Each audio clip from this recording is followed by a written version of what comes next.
Hello, hola, bonjour. Tune in every Tuesday to the Dear God podcast. ¿Y qué pasó? Nah, we talking like it's 1995. Let go of that Wi-Fi. Let's laugh and cry, but never say goodbye. Primas y primos, que lo que, bienvenidos to the Dear God, Are We There Yet? The podcast con tu prima favorita. Soy Alicia. Dear God, how can we bring order to chaos? I want to just jump into this podcast today because, I've been thinking about my personal life and picking up the phone, calling my friends, my family, my mom and dad. Spoke to my grandmother in New York today, and even just asking her certain things like, how is she doing? What does she need? And it's crazy because her normal is like getting up, going to church every single day. And like now she can't do that, and it can be really chaotic because we're so used to a certain routine that could be uplifting or energetic or even being around people. And I want to talk about these things, that how to bring order back in your home or your life, because we're all home right now. So the first thing I want to talk about is morning routine. I have a horrible morning routine. I usually am so good, and then I get off, and then I go in, and then I get off. And then for some reason, right before this all started, everything just started going crazy with my morning routine that it kind of went out the door.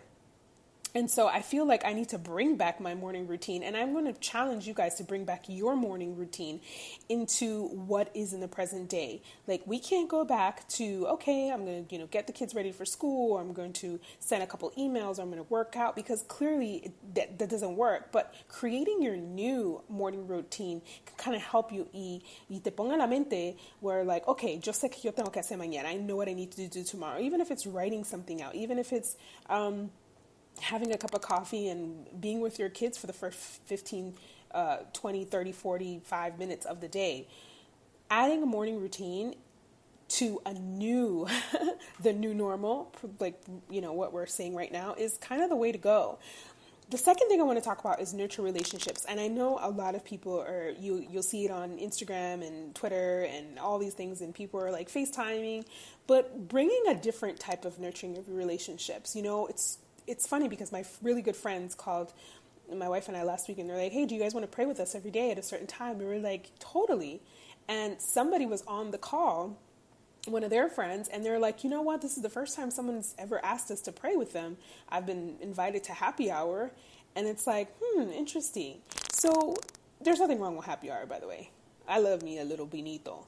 But nurturing relationships in a different way, meaning like if we're so used to going out and eating out and doing these things, we can still do that. But how about like playing a game on FaceTime with our friends or with our own parents and asking questions?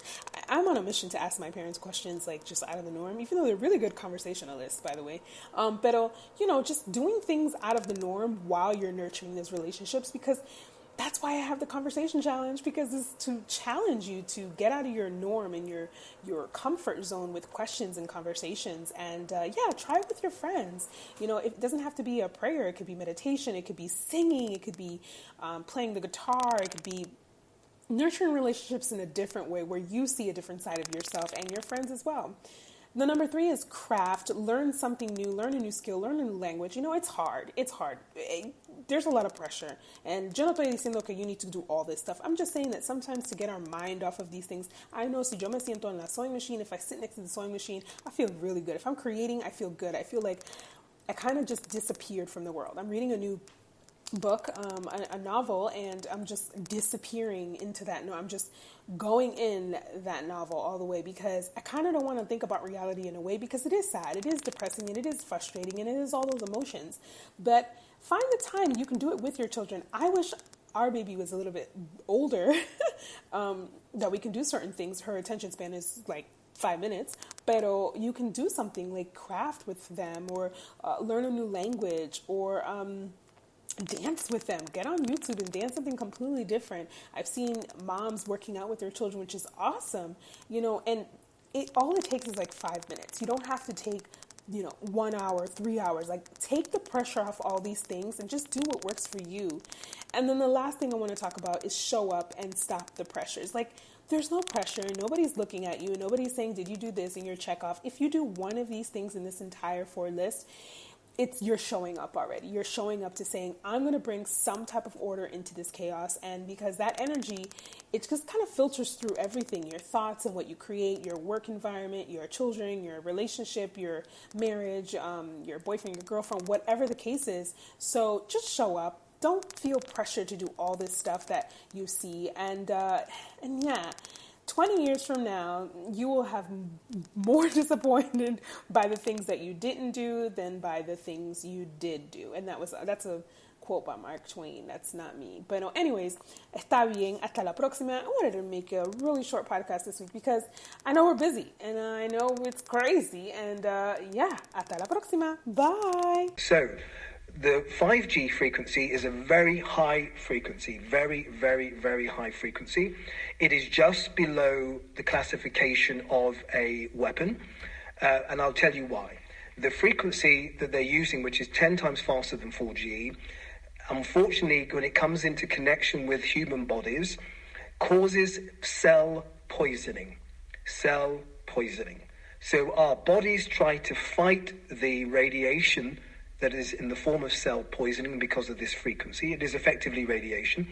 And what happens is our bodies kick out the toxicity or toxins with some proteins and some DNA, RNA from our cells in the form of a chemical which is called a virus. So most diseases are excretions from cells that we are trying to pull out of our body or push out of our body. And it will head towards orifices to be excreted or expunged out of our body. So our noses or our mouths. So you can understand the picture I'm painting. So what's happening, sorry for the detail, but this is going to take a bit of time.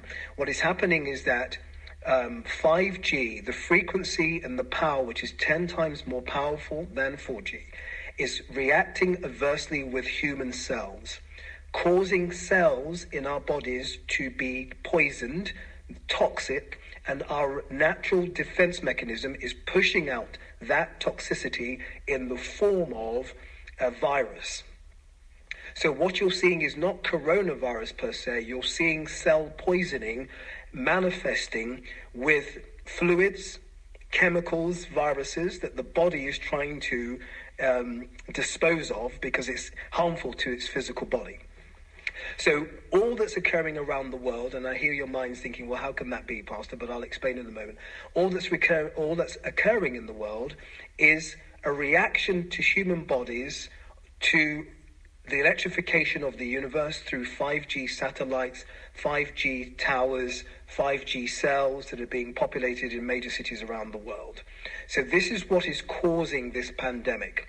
So sorry to say, second point, this is the largest global cover-up in history for the impact on human beings based on technological advancements. I hope that makes sense. I don't have time to quantify that. I will give you further information in a moment. So what is happening? It's not the coronavirus. It is a virus that is being produced by cell poisoning. And therefore, the virus that we have is really a measure or indication of our cells excreting toxins. This is what's killing people. So let me give you some facts that will hopefully make this compelling. So one of the first cities that Vodafone, Highway, and some of the other technology companies rolled out the ubiquitous blanket 5G, guess where it was? Wuhan, China, where this coronavirus was supposedly meant to start in some fish market. That is complete nonsense. It started as a result of radioactive or radio frequencies at a high level, creating radiation that was toxic to cells. And that's why people were falling over, dying in the streets, etc. So they've tried to cover it up. So because it has a flu-type characteristics, they are using coronavirus to try and hide the fact that people are dying from the 5G frequency. So let me just explain. Other major cities that rolled this out, it takes 6 months for this to impact your physical body. So last year, obviously Wuhan was the first city. Then Spain rolled out 5G. Italy rolled out 5G. So you're seeing an oncoming level of fatalities because of the level of 5G penetration in these countries. Italy has had more fatalities than any other country because